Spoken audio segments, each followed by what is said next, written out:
So we're going to spend 2 days on expressions.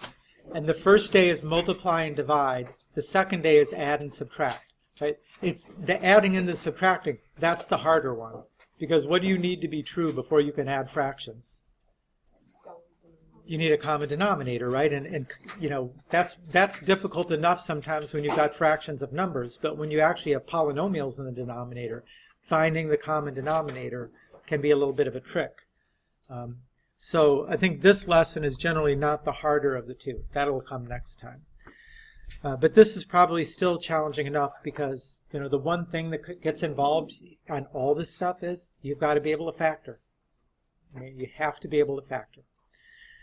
I think if things go the way that it's planned right now, that we're going to have our quiz in this class will be on the 9th. That's next Monday. And our test will be on the 13th. That's it, right? So we meet Tuesday, Thursday. That's right.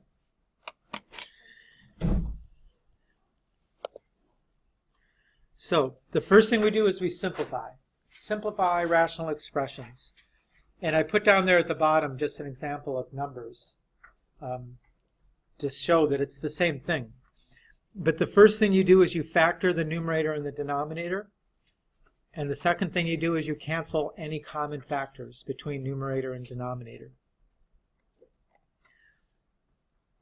I mean, we do the same thing if it's just all numbers like it is on the right. You know, 15, you look for the common factor. It's 5. So we're going to write this as 5 times 3. 65 is 5 times 13. And then you cancel the common factors to get 3 over 13. Okay, now on the right, okay, now it's not just numbers, these are expressions. And we have to factor the expressions. So the numerator looks like greatest common factor, take out a 4. The denominator, the factors of negative 15 that add up to negative 2 are negative 5, positive 3. Okay, and then you cancel the common factors.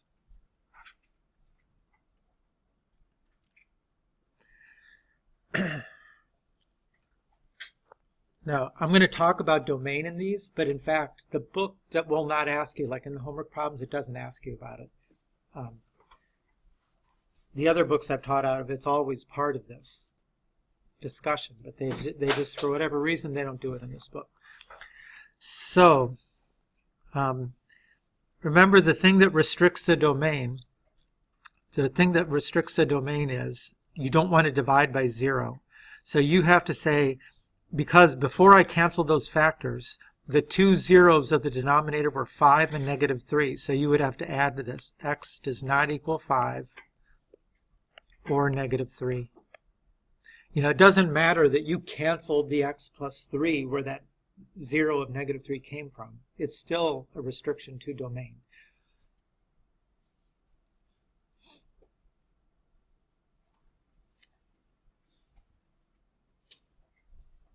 You know, if I would, just to bring this back to what we did before.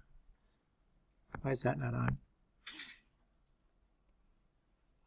Right, if I was going to graph this, if this was, for example, y equals like that, then this is a inverse variation. It's shifted 5 to the right, which means the asymptote is here. And it's not shifted up or down, so we would have to draw in quadrants 1 and 3.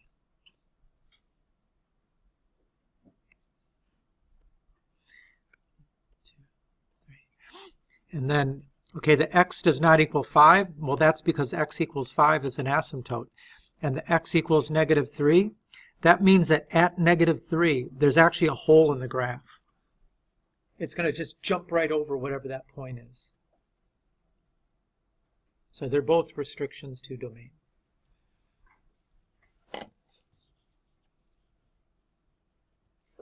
Okay. So simplify. Okay, what do we say is the first step? Factor, okay? What are the factors of negative 15 that add up to 2? 5 and negative 3. So within every one of these problems, there's going to be some kind of factoring to do.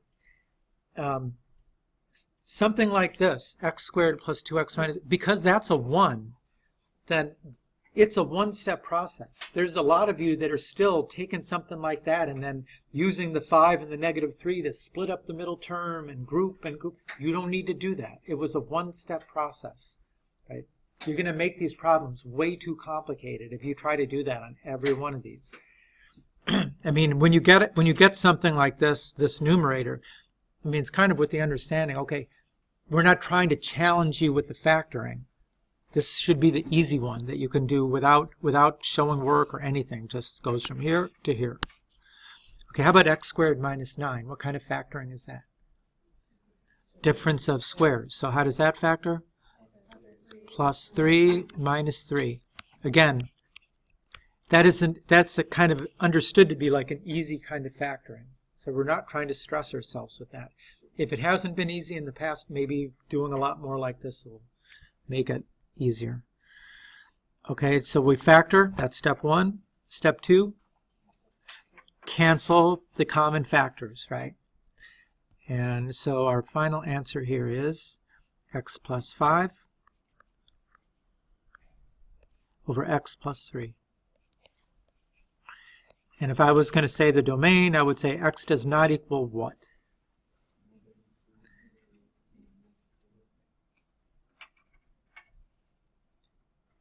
You got to go up here and only look at the denominator.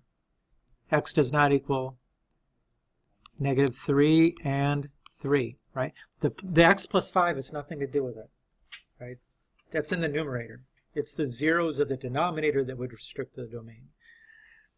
Okay. So factor, cancel common factors. So try that one.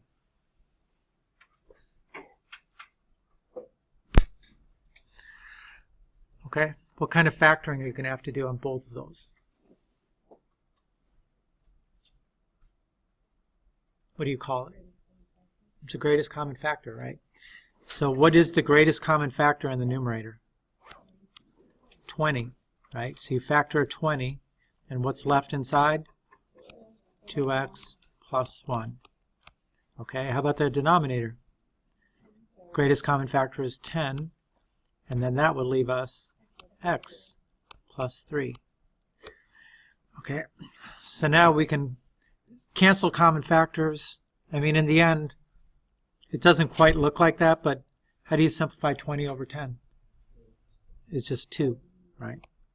So 20 over 10 is 2. 2 times 2x plus 1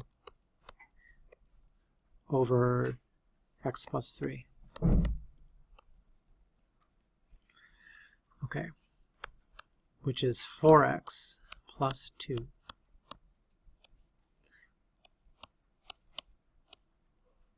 Now, can you simplify now?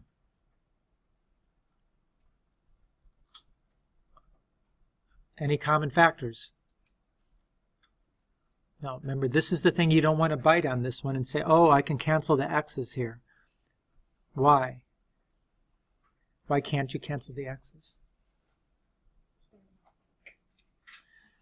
Because they're not factors of the whole numerator and the whole denominator, right? Only if you have it was like x times parentheses something, now you could take it out. But you can't just take from one term in the numerator and cancel with one term in the denominator. That's changing the values. Okay. If I was going to say the domain of this one, what would it be? X does not equal what? Negative 3. What about the 10?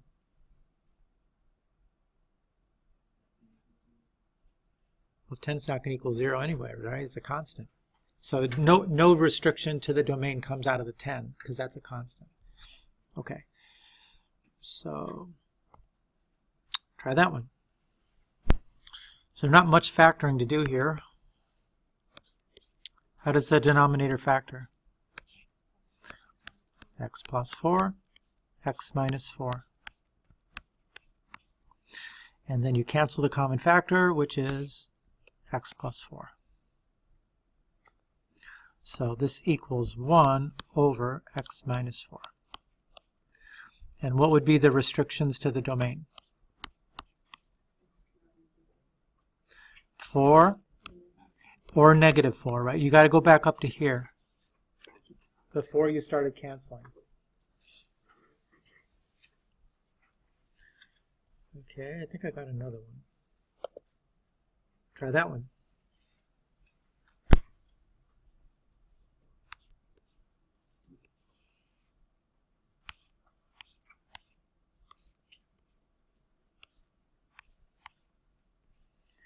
So how did the numerator factor? What are the factors of negative 3 that add up to negative 2? Minus 3 plus 1. Okay, what are the factors of negative 6 that add up to negative 1? Negative 3 plus 2. And so we can cancel the common factors. So the answer is x plus 1 over x plus 2. And the domain is perfect. That's it.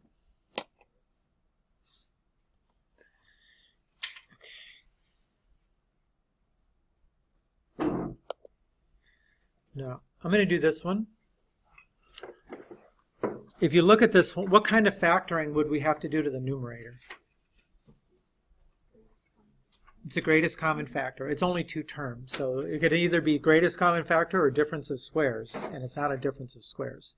What kind of factoring would we have to do on the bottom? Because now a does not equal 1, it equals 3. So what's the process? Remember, you would go 3 times 5 is 15. What are the factors of 15 that add up to 16? Split up the middle term, group, factor, factor. Okay, but you don't have to do that here. Okay, watch this. So I'm going to factor the numerator. 2x times x plus 5.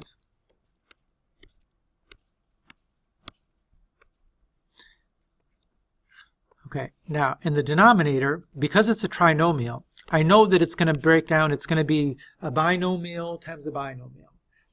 And if it's going to cancel with a factor in the numerator, then it's going to have to be x plus 5.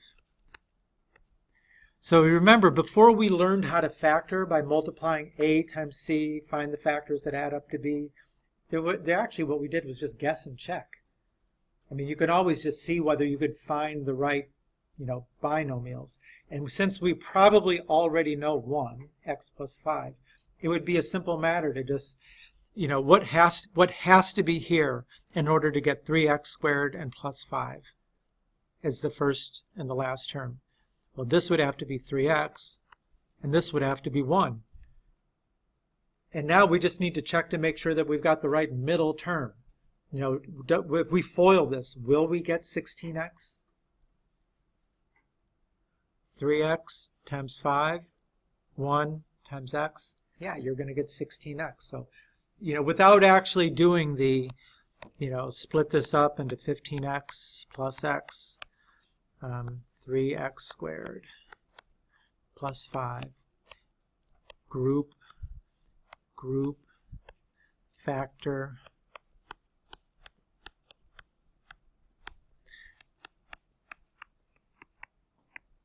and then 3x plus 1, x plus 5. Same thing. But I don't have to go through all those steps. I just kind of did the guess and check. I could see that it's going to have x plus 5 had to be one of the factors. So the other one had to be 3x plus 1. Okay, either way you get to it. Now we cancel the common factors. That was wrong.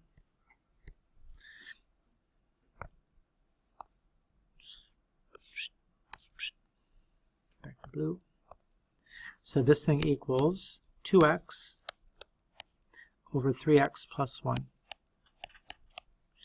And x does not equal what? definitely a -5 would be in there. What's the 0 that comes from that factor? -1/3.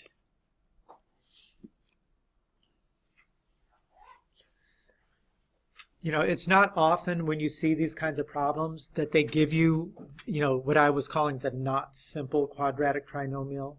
I mean, it does happen, but not that often. And I think a lot of times you'll probably be able to do the same kind of thing that, you'll see what's probably the factor that needs to cancel. And then the guessing and the checking would come up pretty easy. Okay, now we're going to multiply. So that was like the first third of this is simplify rational expressions. Now it's multiply rational expressions. I mean, how do you multiply fractions? If I got one fraction is a over b, and another fraction is c over d, what does it look like when I multiply them? AC over BD, right? You just multiply straight across the numerators, straight across the denominators. Whatever you do, don't cross multiply. Remember, the only time you cross multiply is there's an equal sign between those two fractions. So the first step is we're going to have two numerators, two denominators. You need to factor them all. And then cancel the common factors. And then at that point, multiply straight across. Although you could do, most of these could be done in different orders. I mean, you could definitely, like if you wanted to factor the numerators and denominators and then multiply, put them all in the same numerator and denominator, and then cancel what's common, it's up to you.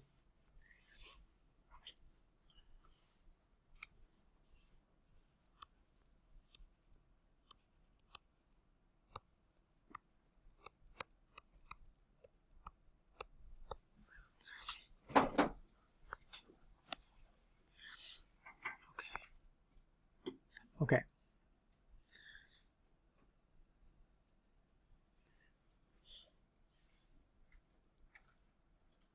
Good. So, multiply. So what did we say was the first step? Factor all the numerators and denominators, okay?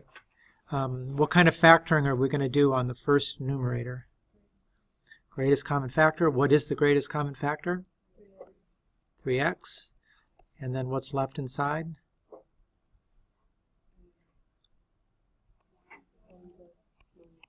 1 minus x. Okay.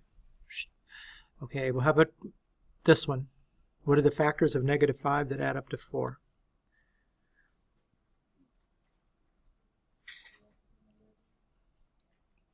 (5) and -1. So x plus 5. X minus 1. Okay, the factors of -20 that add up to +1.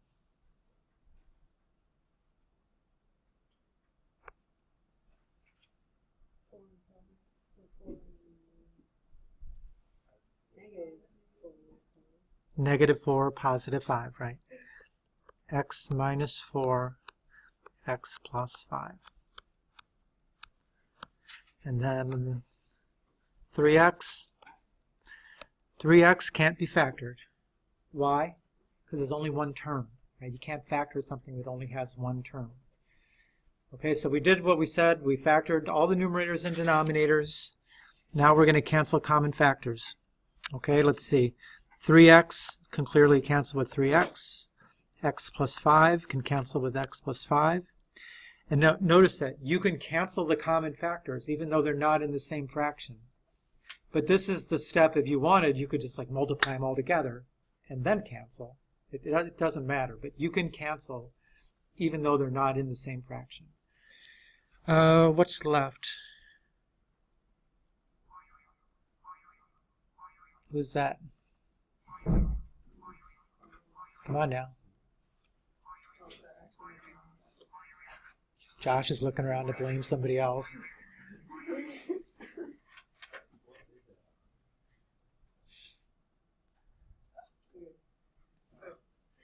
Always silent.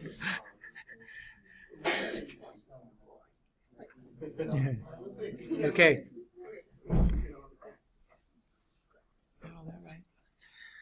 Okay, so what about this 1 minus x and x minus 1? Do they cancel? Are they the same thing? But how are they related to each other?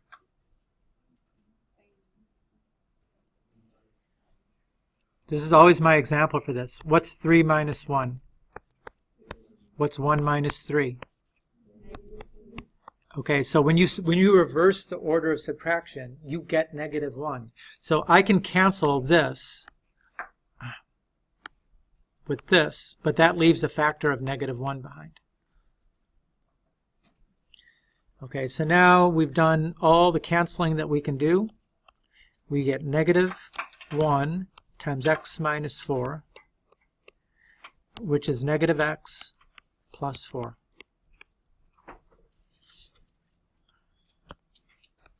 And what is the domain? X does not equal. Negative 5 is 1. 0 is another. Where's the 0 come from? The 3x, right? And then there's one more. Positive 1, right? Positive 1 comes from there.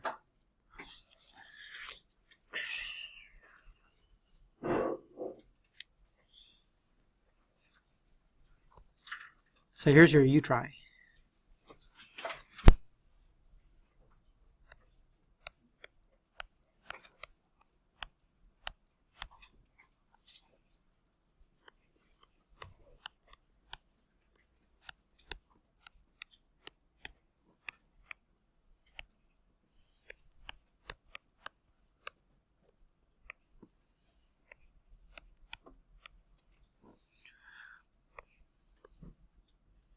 So that's the factoring of it, right? There's only factoring was in the first fraction. Cancel the common factors, right? X minus 5, x minus 5, x plus 5, x plus 5. 2 cancels with 2, and then 1x here cancels with one of the x's there, but there's still 1x left in the denominator, so this whole thing is 1 over x. And what are the restrictions? Negative 5, 5, 0.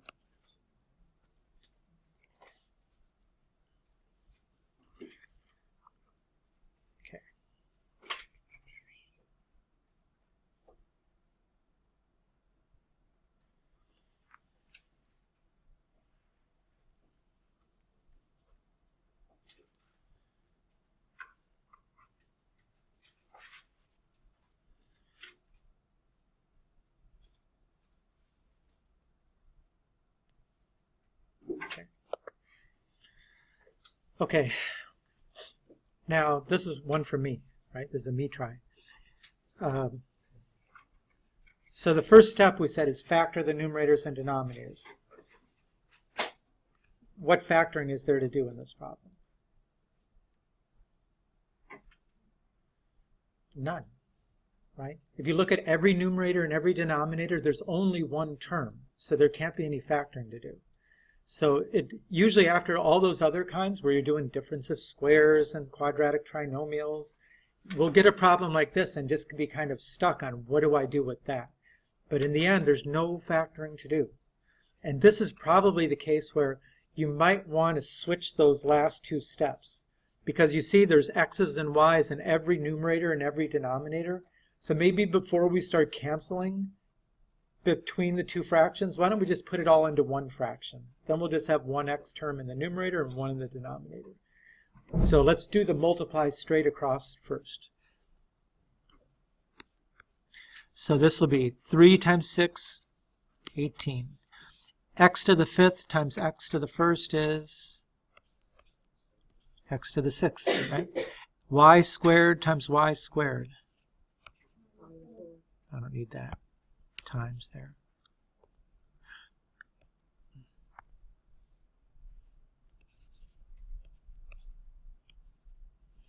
Okay, then we've got 8 times 9, 72. X to the 4th, y squared. Okay, now let's cancel what we can cancel. Simplify what we can simplify. And this is actually like more of a properties of exponents problem at this point. Right? How do you simplify x to the 6th over x to the 4th? What do you do with the exponents? You subtract, right? Because you're dividing, you subtract. So how many x's is that going to be? 2. Y to the 4th over y squared. Y2. Okay, 18 over 72. That's 1/4, right? So that should be the whole thing is divided by 4. Okay, now if I was going to make the domain, let me do it here. What are the restrictions to the domain? Right, the values of variables that you cannot let happen. 0, right? But in this case, because there's actually x and y, you're going to have to say x does not equal 0 and y does not equal 0.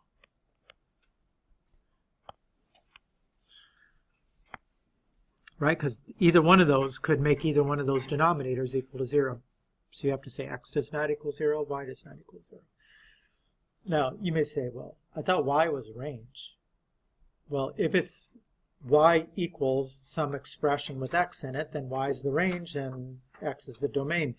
But this could be like z is a function of both x and y. That makes x and y are both the domain, and z is the range. Okay. So you can have a y being part of the domain. Again, what does domain mean? It's the input.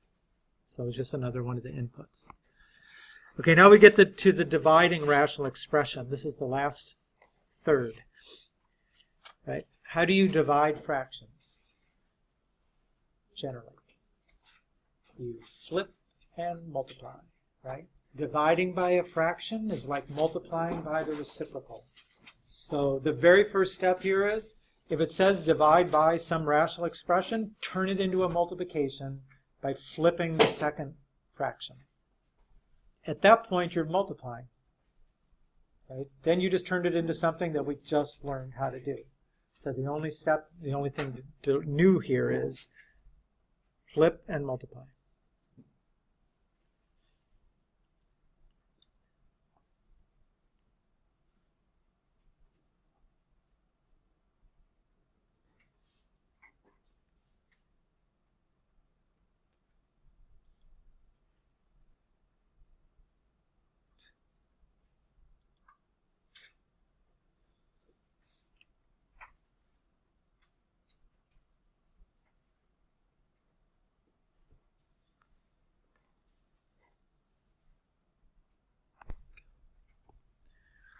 So, divide. Okay, you know, some of those steps, clearly you could do in a different order. Like if you want to factor it first, you could do that. Just say, make sure that if you're doing a divide problem, that you clearly show that flip and multiply in there. Don't try to do more than one step at one time. Because in the end, you know, if you get one little thing wrong, then it just seems like nothing was done right. So show that step where you change a division into a multiply. 7x over 2x minus 10 times x squared minus 11x plus 30 divided by x squared minus 6x. So show the flip and multiply. Now, before I go any further, where am I going to look for the restrictions to the domain here? I mean, generally we look for the zeros. The restrictions to the domain are the zeros of the denominator.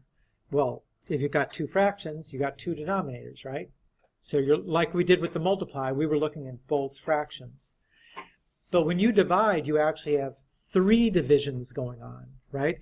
This fraction bar means we cannot let 2x minus 10 equal 0. This fraction bar means we can't let x squared minus 11x plus 30 equal 0. But actually this divide that's in between them means we can't let the second whole fraction equal 0. And how is it that a fraction equals 0? Because the numerator equals 0. So we can't actually let x squared minus 6x equal 0 either. Because if we do, then this whole second fraction equals 0 when you're dividing. So it's a little more complicated with a divide, where you find the restrictions to the domain. Okay, so let's say in this case, we've already done the flip and multiply. Now we need to factor everything. 7x doesn't factor because there's only one term. 2 times x minus 5 times, what are the factors of 30 that add up to negative 11? Minus 5 and minus 6. And how about the denominator? How's that factor?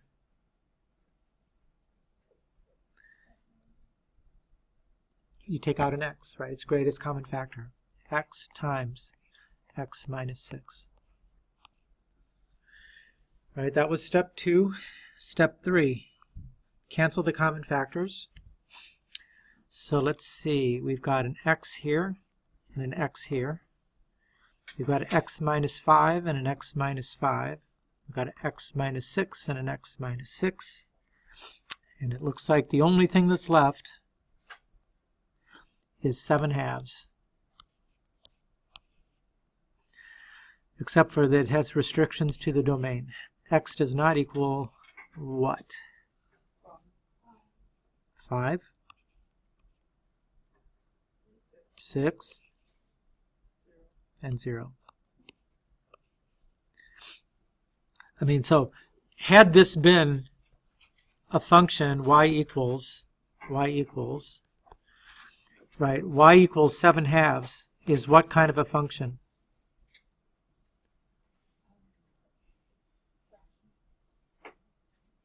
Y equals a constant. What kind of graph is that? Horizontal line, right? It's a horizontal line. So if I was to draw that picture, right, 1, 2, 3, 4, right, it would be a horizontal line. 7 halves is 3.5, something like that.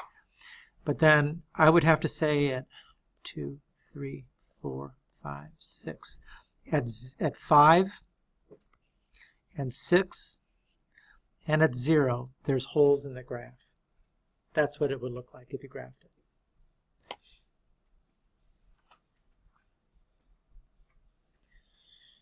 Okay, got one more slide. Must be your you try.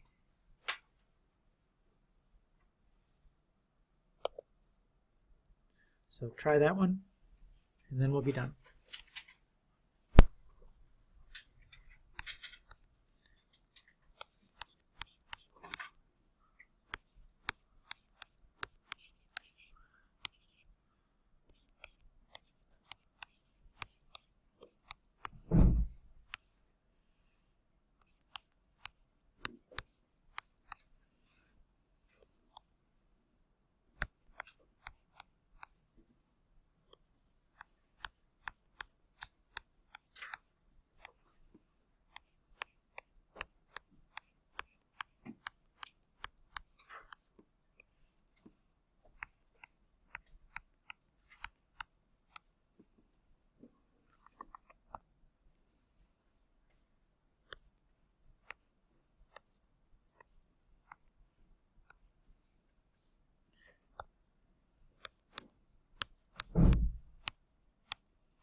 Right, so flip and multiply, factor, cancel the common factors. All this should have been left was 4/5. And then the restrictions should have been 0, 4, and 5. Oh, actually, not 5, 2. I was thinking like the other problem. 2. Easy stuff, right? So that's the homework.